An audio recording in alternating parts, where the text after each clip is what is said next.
Hi everyone, Toothany Brush Tano here, the internet's busiest music nerd, and it's time for a review of this new Witch album, Zango. Witch is a band all the way from the Copperbelt region of Zambia, and was founded decades ago in the early 1970s, and they put a South African twist on a lot of prevalent rock genres at the time, be that garage rock, psych, as well as acid rock. They even dabbled in a bit of progressive rock and disco in the band's later years. They pretty much called it quits around the mid-80s, but saw a resurgence of interest in their work after some Western, kind of retro record labels began to reintroduce their work to the public, championing their recordings as like these long-lost Afro-rock gems. And with key members still kicking, I guess the band decided to get it back together and do a new record. Pretty much in the same way they created the tracks that they did decades and decades ago on 1-inch 8-track tape. And as a result, the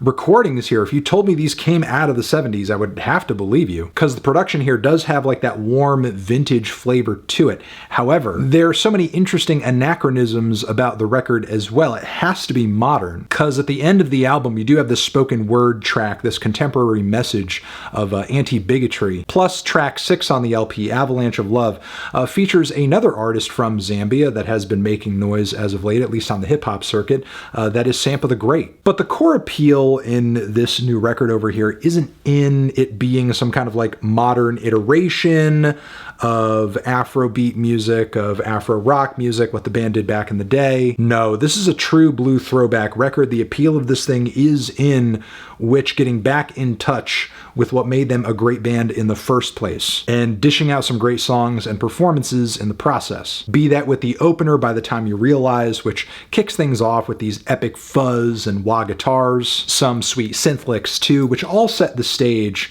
for these fun group vocal passages, and some cheeky spoken word sections about being done wrong, mistreated. Yeah, in a lot of respects the song is about pain, but it's also about laughing through it, and gathering the strength to expect better for yourself and move on. Plus, with the various changes and sections throughout the track, there's a lot of gears turning in this one. It's creative to say the least, and a really great way to start the album off, even if it doesn't throw us straight into jam territory like the track WAILE does. With its invigorating grooves and super shouty group vocals, this one rocks to high heaven, my God. The bass, the rhythm guitar, the percussion, the refrains of WAILE, the harmonies on which build higher and higher and higher as the track moves along. This thing is an Afro rock epic packed into 5 minutes. Following this, we have some exotic guitar melodies and glossy synth bits, intertwining with some great call and response vocals on NSHINGILILE, which heads into some interesting places as the band kind of jams things out from there. The track Streets of Lusaka tones things down to a simmer without turning the record boring or anything like that. There's a lot of spacier production, atmospheric grooves on this track. Feels like a 70s dub cut in a way, with some very inspiring and hopeful lyrics of unity, equality, and love. I can only hope to live in such a world at some point. After this, though, we are grooving once again on some low down and dirty funk and disco rhythms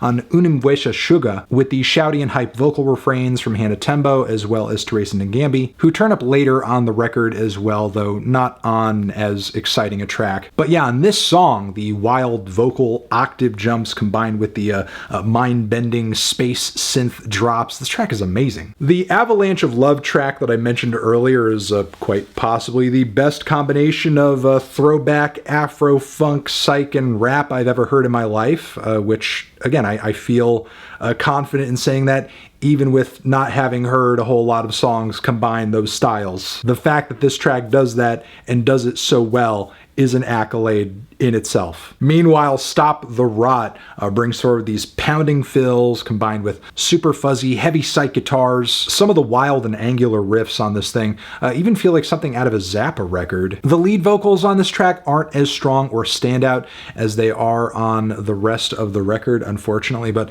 the group harmonies do hit. And with the very idyllic These Eyes of Mine, we get these soft, spacey, kind of tropical vibes, with a lot of the instrumentation getting laid out in so much haze that it becomes kind of drony, almost shoegazy. There's also kind of a strained, funny, and odd quality to the lead vocals that I can't quite explain. They kind of feel like something out of a nightmare. These eyes of mine, they're crying for you. They're crying for you. It's a kind of cool and surreal, dreamy moment to end things on before we get that final message from the band that, again, kind of brings forward this message of unity, equality, love, acceptance. And yeah, overall, loved this album. Really great, you know, unique little throwback record from a band that I did not anticipate to be back, but they are, and they're sounding great doing it. I'm feeling a strong 8 on this album. Transition, have you given this album a listen? Did you love it? Did you hate it? What would you rate it? You're the best, you're the best. What should I review next? Hit the like if you like. Please subscribe and please don't cry. Hit the bell as well. Over here next to my head is another video you can check out. Hit that up or the link to subscribe to the channel,